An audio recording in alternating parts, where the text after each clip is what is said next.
আমরা দেখছি যে দেশ জুড়ে অবিরাম যে বাড়ি বর্ষণ হচ্ছে, এই বাড়ি বর্ষণের ফলে দেশের বিভিন্ন প্রান্তে জনজীবনে যে বন্যায় প্লাবিত হয়েছে এবং আজ জনজীবন যেই স্থবির হয়ে গেছে এই বন্যার কারণে, সেই প্রেক্ষাপটে অবিরাম বর্ষণের ফলে আমরা দেখেছি এবং আমাদের স্বেচ্ছাসেবীরা খবর নিয়েছে স্থানীয় লোকজন থেকে, যেটি আমরা পেয়েছি এবং আমরা আমাদের এই মতলব উত্তরের স্বেচ্ছাসেবীদের মাধ্যমে তথ্য নিয়ে আমরা দেখেছি প্রায় সহস্রাধিক গর্ত এই দেশের দ্বিতীয় বৃহত্তম সেচ প্রকল্প যে বন্যা নিয়ন্ত্রণ বাঁধ সেটির মধ্যে রয়েছে এবং কিছু গর্ত রয়েছে অস্বাভাবিক। যেমন যেই গর্তটির মধ্যে আমরা দাঁড়িয়ে আছি, এই গর্তটি একবারে অস্বাভাবিক এবং সাথে রয়েছে একটি কারেন্টের পিলার, অর্থাৎ এখানে যদি কোনো ত্রুটি ঘটে তাহলে এই কারেন্টের পিলারটি সহই তার সহ কিন্তু পড়ে যাবে। ঠিক এরকম জায়গা আমরা পুরো বেড়িবাঁধে এই সহস্রাধিক গর্ত সহ আজকে আমরা গতকাল থেকেই আমরা মূলত এই মতলব উত্তরের ছাত্র সমাজ, স্বেচ্ছাসেবী সংগঠন, স্বেচ্ছাসেবী এছাড়া সাধারণ পাবলিক যারা রয়েছে তাদের সম্পৃক্ত করে এই আমাদের পক্ষে সম্ভব যে কোন ধরনের গর্তগুলো সংস্কার করা এবং যেগুলো সম্ভব নয় সেগুলো আমরা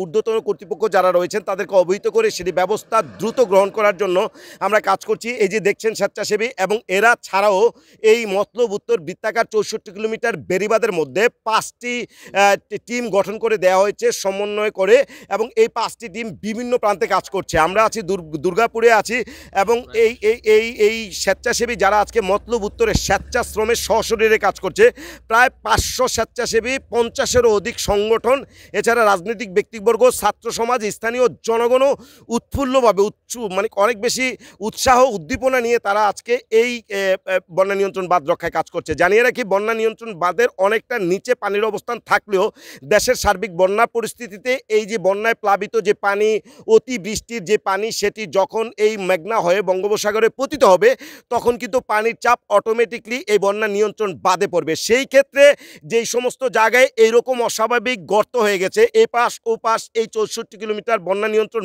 বাঁধ জুড়ে, এই সমস্ত বাঁধগুলো পানি বেড়ে গেলে তখন কিন্তু এই জায়গাগুলো দিয়ে মতলব উত্তরে যে কোনো ধরনের একটি বড় ধরনের দুর্ঘটনা বা বিপদ ডেকে আনতে পারে। সেক্ষেত্রে ইতিমধ্যে কর্তৃপক্ষকে আমাদের এই স্বেচ্ছাসেবীদের পক্ষ থেকে জানিয়েছি তারা যেন দ্রুত পদক্ষেপ নেয় এবং আমরাও তাদেরকে এই বিষয়টি সম্পর্কে দ্রুত পদক্ষেপ নেওয়ার জন্য আমরা তাদেরকে আহ্বান করব এবং আমরা চেষ্টা করব যেন অতি শীঘ্রই এই বন্যা নিয়ন্ত্রণ বাঁধ যে সমস্ত জায়গায় ঝুঁকিতে থাকতে পারে সেগুলো রক্ষায় তারা যেন দ্রুত কাজ করে। এবং আজকে আমি এই ভিডিওর মাধ্যমে মতলব উত্তরের স্বেচ্ছাসেবী আপামর জনতা, ছাত্র এবং স্থানীয় যে জনগণ রয়েছেন উৎফুল্ল, যারা আজকে স্বেচ্ছাসেবীদের এই গণজোয়ারে একত্রিত হয়ে আপনারা কাজ করছেন, সবার প্রতি কৃতজ্ঞতা পোষণ করছি। শুধু আজকেই না, যতদিন এই পানি থাকবে ততদিন আপনারা বন্যা নিয়ন্ত্রণের উভয় পাশ আপনারা দেখবেন, খেয়াল রাখবেন যাতে করে যদি কোনো বিপজ্জনক কিছু আপনাদের কাছে পরিলক্ষিত হয় তাহলে নিজেরা চেষ্টা করবেন রোধ করতে, না পারলে সংশ্লিষ্ট কর্তৃপক্ষকে অবহিত করবেন, একেবারে না পারলে কোনো একজন স্বেচ্ছাসেবীকে অবগত করলেও সেটির মাধ্যমে জানানো হবে। তো আমরা মূলত এই যে আজকে বন্যা নিয়ন্ত্রণ বাঁধ জুড়ে যে 5টি সমন্বয়ক টিম গড়ে দেওয়া হয়েছে যারা কাজ করছে, এটির যে জায়গা থেকে মনিটরিং হচ্ছে, একটি জায়গা থেকে একটি প্রান্তে আমি মনিটরিং করছি, আরেকটি প্রান্তে আমার সহযোদ্ধা ডাক্তার মুকুল ভাইও মনিটরিং করছে। আর আমরা আজকে দুর্গাপুরে মিলিত হয়েছি। আমি এই বিষয়টি সম্পর্কে, যে স্বেচ্ছাসেবীরা কাজ করছে তিনিও দেখছেন, আমিও দেখছি, আমরাও সশরীরে কাজ করছি, এই বিষয়টি সম্পর্কে মুকুল ভাই যদি একটু এক্সপ্লেন করতেন। আসসালামু আলাইকুম, ধন্যবাদ প্রিয় মতলববাসী।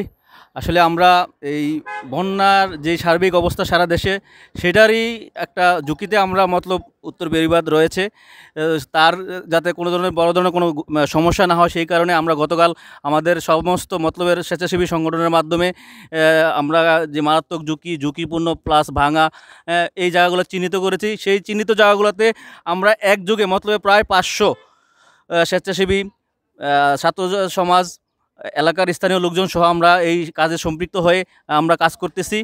অলরেডি অনেকগুলো জায়গায় আমাদের কাজ কমপ্লিট হয়ে গেছে, কিছু কিছু বাকি আছে, তবে আমাদের এই কাজগুলো চলমান থাকবে। লোকজনের প্রতি অনুরোধ হচ্ছে যে আপনারা কোনো গুজবে কান দিবেন না। যদি কোনো কিছুতে মনে হয় যে জানার দরকার, দরকার, আমরা স্বেচ্ছাসেবী টিম আছি, প্লাস হচ্ছে যে সচেতন লোকজন আছে, তাদের কাছ থেকে খোঁজখবর নেবেন। অহেতুক আতঙ্কিত হওয়ার কোনো কারণ নাই। আমরা সমস্ত বেড়িবাঁধে ঘুরেছি, ইনশাল্লাহ আমরা চাবো আমাদের এই যে বন্যার যে সমস্যাগুলো আমাদের বেড়িবাঁধে হয়তো কোনো ক্ষতিগ্রস্ত হবে না, আমরা সবাই দোয়া করব। আর ঊর্ধ্বতন কর্তৃপক্ষ, বিশেষ করে যারা দায়িত্বশীল লোকাল প্রশাসন আছেন প্লাস ওয়াবদা, পানি উন্নয়ন বোর্ড, তাদের দৃষ্টি আকর্ষণ করছি যে আমরা সবগুলো হয়তো কাজ করতে পারবো না, কিছু কিছু চিহ্নিত কাজ ওইগুলো তাদের সহযোগিতা ছাড়া কোনোভাবেই সম্ভব না। এই কাজগুলোতে দ্রুততার সহিত তারা কাজ করবেন এবং আমাদেরকে আসতে করুন, আমরা তাদেরকে যে কোনো প্রকার হেল্প করতে প্রস্তুত আছি। তো তো আমি সমস্ত স্বেচ্ছাসেবী ভাই প্লাস যারা সবাই এই গত 2-3 দিন যাবৎ নিজেদের ঘুম ত্যাগ করে অনেক ধরনের কাজ ব্যস্ততা ত্যাগ করে এই কাজগুলো করতেছেন, সবার প্রতি কৃতজ্ঞতা জ্ঞাপন করতেছে আমার তরফ থেকে, এবং আমি সমস্ত স্বেচ্ছাসেবী সংগঠনের পক্ষ থেকেও কৃতজ্ঞতা জ্ঞাপন করতেছি। ধন্যবাদ। শেষে শুধু এইটুকুই বলবো, অপেক্ষা করবেন না। এই বন্যা নিয়ন্ত্রণ বাদে 6 লক্ষ লোকের বসতি। আজকে যদি বেড়িবাঁধটা কোনো কিছু হয়ে যায়, সাফার করবে কে? তখন দেখবে কে? অনেকের ভিড়ে তখন কিন্তু এই যন্ত্রণা মতলববাসীকেই পোহাতে হবে। তাই যারা যে অবস্থায় যেখানেই থাকেন না কেন, নিজ উদ্যোগে, নিজের এলাকাবাসীর উদ্যোগে বা নিজেদের কাছ থেকে সশরীরে এগিয়ে আসবেন, কাজ করবেন। এই কাজ করলে কিন্তু এই মতলব রক্ষা পাবে। আপনি, আমি, আমাদের সকলের সচেতনতায় আমরা চাই আগামীর মতলব যেন নিরাপদ থাকে। যারা এই ব্যাপারে, এই স্বেচ্ছাসেবীরা সহ যারা সম্পৃক্ত হয়ে এই বন্যা নিয়ন্ত্রণ বাঁধ রক্ষায় কাজ করছেন, আমি আমার পক্ষ থেকে সবাইকে কৃতজ্ঞতা জ্ঞাপন করে বিদায় নিচ্ছি এই দুর্গাপুরের এই অংশ থেকে। দেখা হবে এই বন্যা নিয়ন্ত্রণ বাঁধের অন্য কোনো কাজের অন্য কোনো অংশে। ধন্যবাদ। আল্লাহ হাফেজ।